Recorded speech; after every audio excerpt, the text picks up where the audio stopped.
kwetu sisi, na tulipokee kwa furaha kwa imani hilo neno lenye kutuletea wokovu. Karibu mpendwa msikilizaji na mfuatiliaji wa St. Gaspar Media katika kipindi cha tafakari ya Injili ya siku. Leo Jumatano, juma la 33. Masomo ya leo, somo la kwanza linatoka katika kitabu cha pili cha Wamakabayo sura ya 7 aya ya kwanza na aya ya 20 hadi ya 31. Na somo la Injili linatoka katika Injili ilivyoandikwa na Luka sura ya 19 aya ya 11 hadi ya 28. Karibuni tusikilize Injili. Makutano waliposikia Yesu aliongeza kusema mfano, kwa sababu alikuwa karibu na Yerusalemu, na wao walidhani ya kuwa ufalme wa Mungu utaonekana mara. Basi akasema, mtu mmoja kabaila alisafiri kwenda nchi ya mbali ili ajipatie ufalme na kurudi. Akaita watu 10 katika watumwa wake, akawapa mafungu 10 ya fedha, akawaambia, fanyeni biashara hata nitakapokuja. Lakini watu wa mji wake walimchukia, wakatuma wajumbe kumfuata na kusema, hatumtaki huyu atutawale. Ikawa aliporudi ameupata ufalme wake, aliamuru waitwe wale watumwa aliowapa fedha, ili ajue faida aliyopata kila mtu kwa biashara yake. Akaja wa kwanza akasema, Bwana, fungu lako limeleta faida ya mafungu 10 zaidi.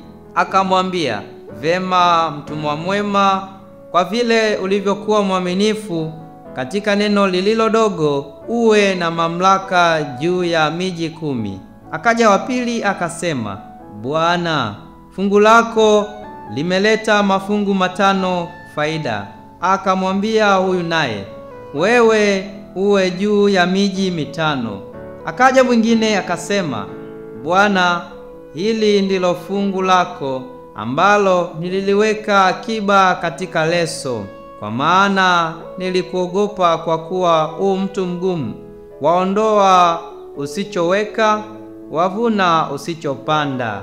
Akamwambia, nitakuhukumu kwa kinywa chako, mtumwa mwovu wewe. Ulijua kuwa mimi ni mtu mgumu, niondoaye nisichoweka na kuvuna nisichopanda. Basi mbona hukiweka fedha yangu kwa watoao riba, ili nijapo niipate pamoja na faida yake?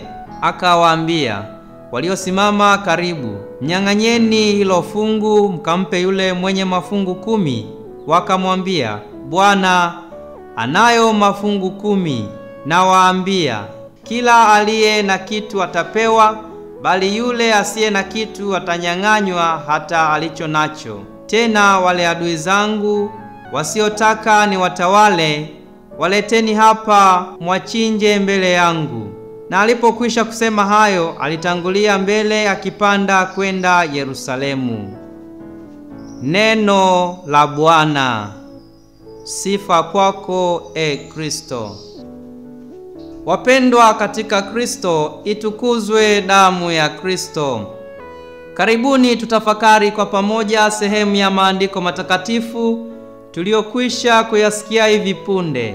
Leo mwinjili Luka kupitia mfano wa Yesu juu ya kabaila aendaye kujipatia ufalme na watumwa wake. Mfano huu unatufundisha mambo makuu mawili. Jambo la kwanza ni juu ya kuwajibika, na jambo la pili ni juu ya hukumu ya haki.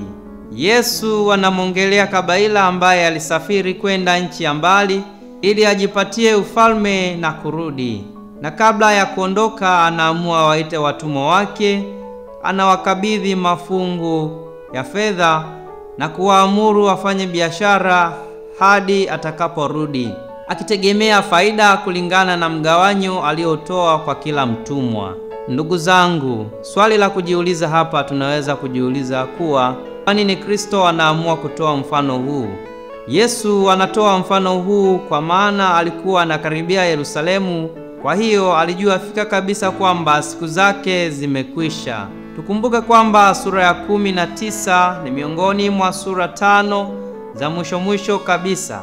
Kristo yupo njiani kuelekea mateso, kifo na hata kufufuka kwake. Mfano huu unajibu maswali mengi ya kanisa la mwanzo, hata miongoni mwetu sisi, kuhusu kurudi kwake Kristo na kitu gani tunapaswa kufanya kabla ya ujio wake, ili tuweze kuingia pamoja naye katika ufalme wake aliyoenda kutuandalia. Maana yeye ndiye kabaila na sisi ndio watumwa wenyewe. Ndugu zangu, katika kueleza mfano huu, fedha walizopewa watumwa hawa ni alama ya vipawa, vipaji, muda, nafasi na neema nyingi tulizopewa na Mungu. Kila mmoja wetu amepewa kitu cha pekee cha kukiendeleza, ambapo tunaweza kusema ndio wajibu wetu na mwito wetu na maana yetu ya kuitwa wa Kristo. Kristo anaposema, fanyeni biashara mpaka nitakaporudi, anatoa mwito kwako mimi na wewe, mwito wa kutenda, kujibidisha na kutumia kwa hekima kila neema tuliyopewa kwa ajili ya utukufu wa Mungu na manufaa ya wengine. Katika mfano huu tunaona tofauti ya matokeo. Mmoja alipata 10, mwingine 5, na mmoja aliweza kuificha fedha yake. Wale waliofanya kazi walipewa thawabu kubwa zaidi, lakini yule aliyeificha alinyang'anywa hata kile kidogo alichokuwa nacho. Hapa Yesu anatufundisha kuwa Mungu hapendezwi na wale wanaotumia vibaya na kuficha karama zao, bali anapendezwa na wale ambao wanajifunua kwa wenzao na kutumia vipawa vyao kwa ajili ya wengine. Mara nyingi hofu na kutokujiamini hutufanya tukae kimya, tusitende, lakini Yesu anatuita tuwe na ujasiri, tukiamini kwamba kila kitu alichotupatia kina maana na kinaweza kuleta mabadiliko makubwa tukikitumia kwa uaminifu. Kwa hiyo tafakari hii inatualika tujiulize, je, ninatumiaje muda wangu, akili yangu na vipaji nilivyopewa na Mungu? Je, ninaishi kwa uaminifu nikijituma kufanya mema, au nimeficha kipaji changu kwa sababu ya hofu, wivu, uvivu au kutokujali? Mungu anataka tumtumikie kwa moyo na uaminifu hata katika mambo madogo, kwa maana anasema aliye mwaminifu katika kidogo atawekwa kuwa mwaminifu hata kwa yale makubwa zaidi. Tunapokuwa waaminifu na wabunifu katika mambo madogo, Mungu hutufungulia milango mikubwa zaidi ya huduma, mafanikio na baraka. Ndugu zangu, Mungu ndiye hukumu wa haki. Kila mtu atahukumiwa kulingana na matendo yake. Mara nyingi sana tunaanguka katika dhambi, pengine kwa kujua au kutokujua, na pengine tunashindwa kujiamini kujaribu kufanya mambo makubwa kwa hofu ya kwamba tunajiona kuwa hatuwezi, au pengine tunashindwa kutumia wajibu wetu kwa maana kuna vitu ambavyo tunaweza kuvifanya, lakini tunajiona kuwa kama havituhusu.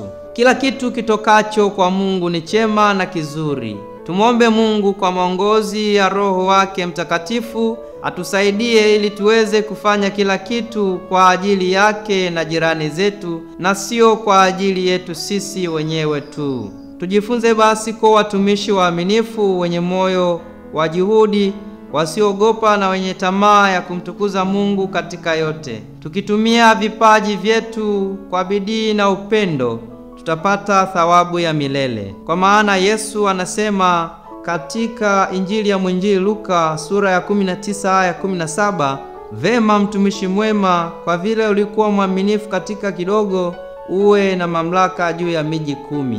Mungu atatubariki zaidi tukitumia kwa uaminifu tulichopewa. Tunapoendelea na tafakari hii juu ya wajibu na hukumu ya kweli, Mama Kanisa katika mwezi huu wa Novemba anatuomba tuwakumbuke na tuwaombee wapendwa wetu wote waliotangulia mbele ya haki. Tunakiri na kutambua udhaifu wetu wa kibinadamu.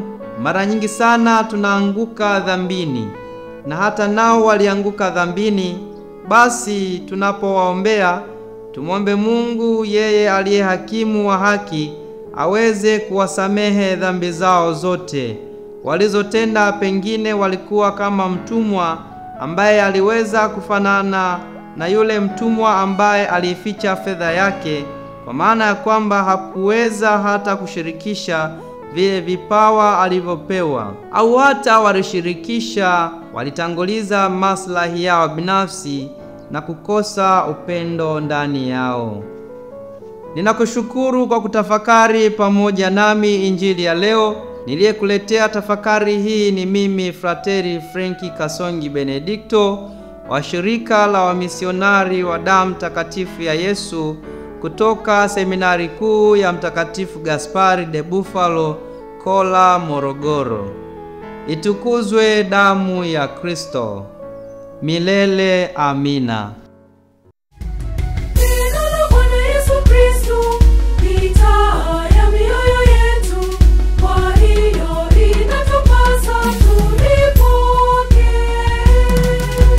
Neno la Bwana limekuja kwetu sisi, na tulipokea kwa furaha kwa imani.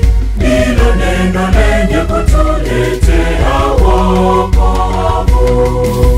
Neno la Bwana limekuja kwetu sisi, na tulipokea kwa furaha kwa imani. Ndilo neno lenye kutuletea